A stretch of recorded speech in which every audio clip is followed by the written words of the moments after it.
Hello friends, कैसे आप सब लोग and thanks for watching my channel. तो इस वीडियो में हम डिस्कस करेंगे BGR एनर्जी सिस्टम्स लिमिटेड के बारे में। और ये इसका प्राइस चार्ट है जो 2020 से अब देखिए एक अप मूव दिखा रहा है। लेकिन अभी का अगर आप ट्रेंड देखेंगे तो आपको क्या दिखेगा कि BGR एनर्जी सिस्टम जो है यहाँ पे अपने रेजिस्टेंस को हिट किया है और वहाँ से थोड़ा बहुत सप्लाई यहाँ पे आना शुरू हो गया है। ठीक है, तो यहाँ पे हम देखते हैं।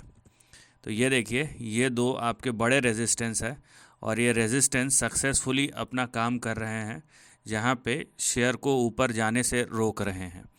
तो जो आपके दो बड़े रेजिस्टेंस है फ़िलहाल, वो है आपका 107.5 और 107.5, और बड़ा रेजिस्टेंस है 127.2। एक दो है लेकिन दो समझ लीजिए, तो 127.2। तो अगर आप अप ट्रेंड के लिए सोच रहे हैं तो आपको रुकना पड़ेगा।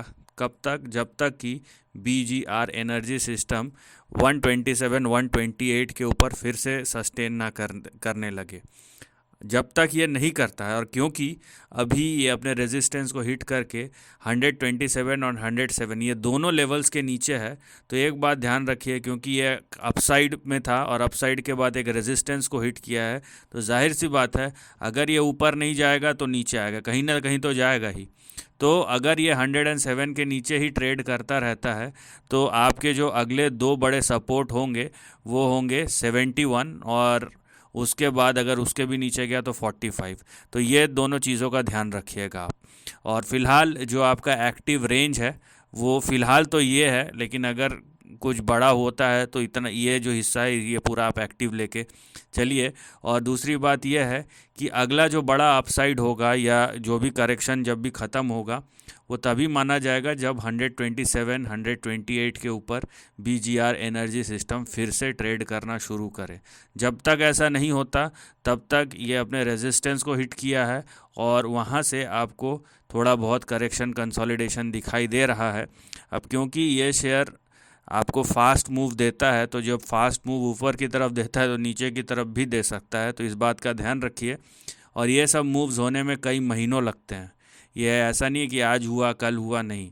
यहाँ पे आप देखिए, जो पिछला जो यहाँ पे डाउन साइड हुआ था वो लगभग 440 दिन, मतलब 1.5 साल के आसपास का पीरियड था। तो आपको ध्यान रखना है कि ये सब मूव्स में टाइम लगता है, और अगर आपको टाइम पता नहीं है या टाइम आपको पसंद नहीं है तो कम से कम लेवल्स देखिए कि 127 128 के ऊपर सस्टेन करना ज़रूरी है। नहीं तो ये फ़िलहाल करेक्शन स्लैश कंसोलिडेशन में जा चुका है, और देखते हैं कितना समय, कितने महीने, कितने हफ्ते या कितने साल लगाता है कि जब तक ये अपना करेक्शन ख़त्म करे और ये 128 के ऊपर फिर से ट्रेड करना शुरू कर दे। तब हम बोल सकते हैं कि करेक्शन या कंसोलिडेशन ख़त्म हो गया है और एक फ्रेश अप ट्रेंड शुरू हो सकता है उसके बाद। So this is the end of the video. Thanks for watching.